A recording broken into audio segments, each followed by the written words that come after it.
Hey TikTok, how y'all doing? It's me, Gabrielle, and today I am doing what I promised. I'm going to show y'all how to mix this up, and again how to lay it straight, and then we'll go over a few pages that I've already done with pigment so far. Make sure this is damp, not soaking wet. You don't want your paintbrush to be soaking wet, but you don't want it to be dry either. Now, we're just going to put a layer on the bottom of the jar.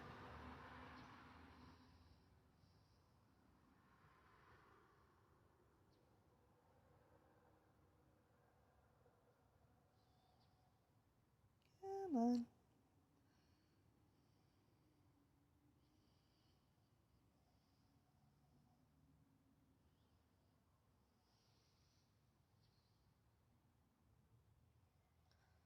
And do that so we don't end up with glue when we put our lid back on. We don't want glue on the outside, because if you do get the wet glue, it'll dry, and then it's really hard to open our bottle. And as we all know, we need the water.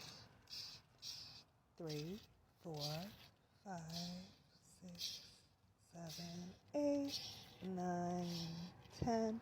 We're making this one a little more liquidy because we are just doing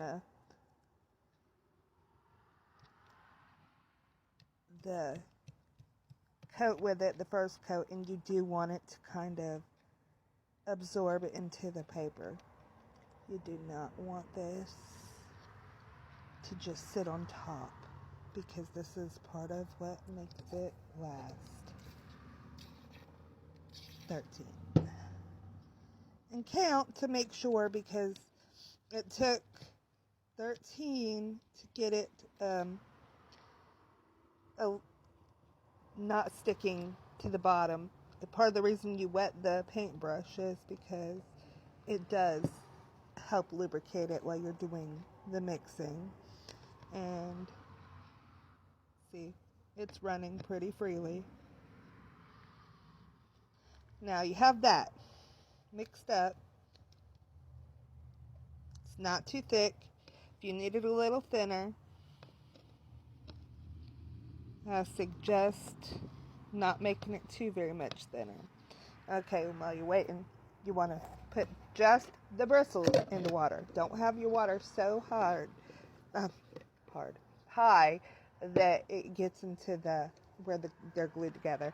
Now this is the cleanser, and what we're doing, so I'm going to show you. I've already done this, but this is how we make sure there's no dust or anything on the paper, and nothing that you're not going to want on your paper. And I recommend probably finding a place where you can control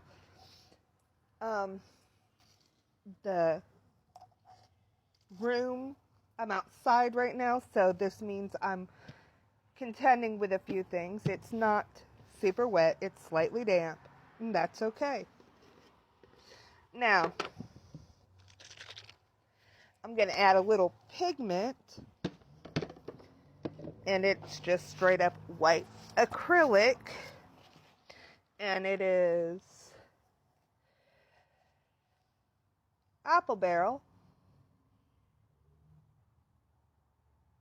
And as you can see which one I'm using. So we're not going to put a super lot, but we are going to pigment a little bit. The pigment will help show. You don't have to pigment. But I also use pieces of paper that are marked on and stuff sometimes for this, because it keeps from wasting things. And if you haven't figured it out yet, I'm totally against waste if I can help it. So, you want to not get it all out of the brush, but you definitely want, and don't use a super good brush for this, just use one that's going to hold together. yeah. And what you want to do is just go down, straight down, and make sure you hit all the lines. And yes, don't worry. Make sure you do this on something that you're not worried about getting a little messy on. So, as you can see,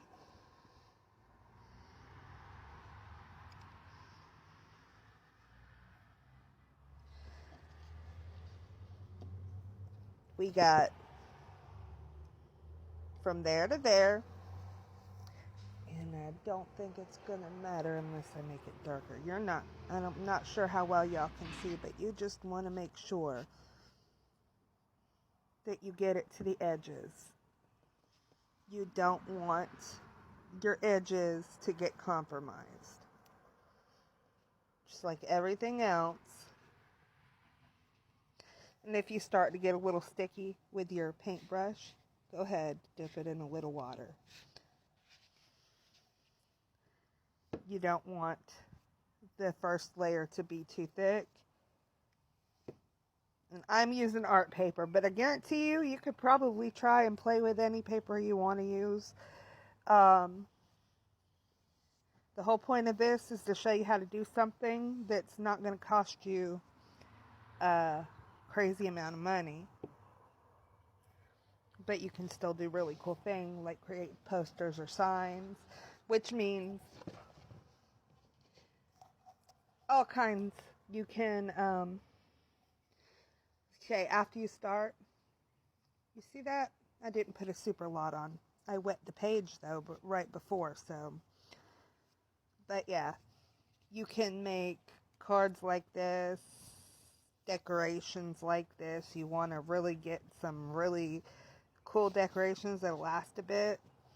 You can actually cut them out of the board after you work it and paint it and seal it. But I recommend if you're going to do a cutout and not just use it as the full size of what you're using, I recommend